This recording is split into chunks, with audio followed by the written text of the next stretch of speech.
বন্ধ করার জন্য থাকবে। 40 বছর 20 বছর আগে আল্লাহর হাবিব দয়া নবী বললেন, কার জমি তুমি দখল করে নিও না। মুমিন বলে নামাজি বলে তুমি দাবি করো, আল্লাহ বলে তুমি দাবি করো, নেককার বলে তুমি দাবি করো, রাস্তার জায়গা করেছো 20 বছর আগে দোকান বেঁধেছো, রাস্তার ধারে জায়গায় দখল করে 20 বছর আগে দোকান বেঁধেছো। তুমি বলছো দখলদারি চলে, দখলদারি চলে, লোকের জায়গায় দখল করলে ক্ষমতা ধরে। এ নামাজি জিন্দা ওগো পরেশগার আপনার রাস্তার ধারে দোকানদারি করার জন্য 25 বছর আগে দখলদারি করে দখলদারি জায়গা কিনলেন। কেউ করেছে দখলদারি আপনি কিনেছেন, মনে করে মোবাইলে কেউ চুরি করেছে আপনি কিনেছেন, চোর আপনি কিনেছে। এরকম হয় না। আর পুলিশ টাওয়ালের সাথে ধরে ফেলেছে যে মোবাইলটা আপনার কাছে আছে।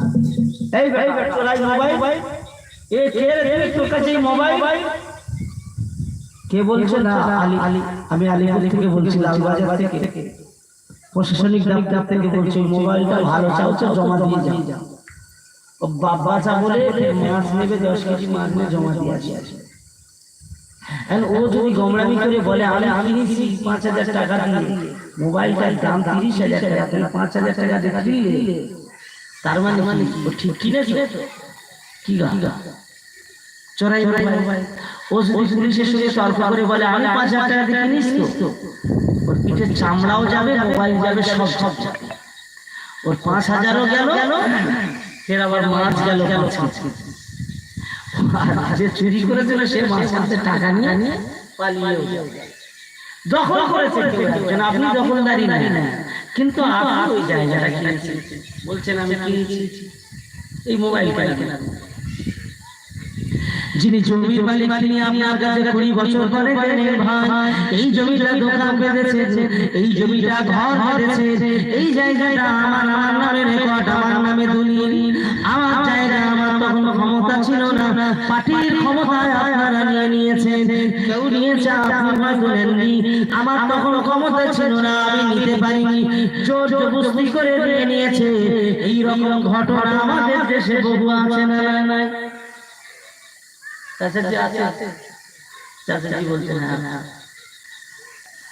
ও এই ঘটনা কেউ যদি ভালো ইনকাম করে ওই দোকানে, ওই ঘরে সে বাস করে বা ওই জায়গাটা দখলদারিতে থাকে, এখন যিনি জমির প্রকৃত মালিক তিনি বললেন আমার জায়গা ফিরিয়ে যদি না দাও, আপনি ফিরিয়ে দিলেন না, তার কথায় মূল্য দিলেন না, কিন্তু আপনি হাজি, আপনি নামাজি, আপনার পয়সা হয়েছে, আপনি মসজিদ বেঁধে দিয়েছেন, আপনার পয়সা হয়েছে মাদ্রাসা করে দিয়েছে, আপনার পয়সা হয়েছে আপনি দিয়েছেন, আপনি ভালো কাজে দান করেছেন, আপনি এর পরে বলবেন আমি ভালো কাজ করেছি বলে আল্লাহর জান্নাতে যাব না। পৃথিবীর কোনো কিতাব এমন তৈরি হলো না।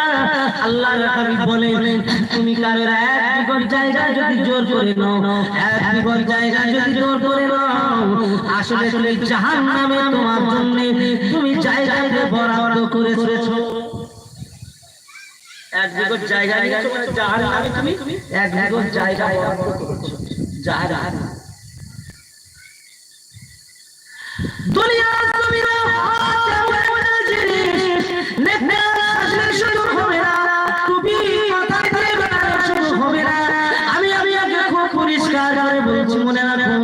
নবী শুধু এসেছেন টুপি মাথায় দেওয়ানোর জন্য নয়, আল্লাহর হাবিব এসেছেন পাঞ্জাবি পরাবার জন্য নয়, আল্লাহর হাবিব এসেছেন শুধু নামাজ পড়াবার জন্য নয়, আল্লাহর হাবিব এসেছেন শুধু কোরআন পড়াবার জন্য নয়, নবী এসেছেন এই দুনিয়ার জমিনে ন্যায় প্রতিষ্ঠা করার জন্য। নবী আমার দুনিয়ার বাদশা মক্কার জমিনে যখন মদিনা থেকে আসলেন, মক্কা ছেড়ে চলে গিয়েছিলেন, দীর্ঘদিন পরে আল্লাহ মক্কা বিজয় দেওয়ার জন্য বললেন যাও মক্কা বিজয় হয়ে যাবে।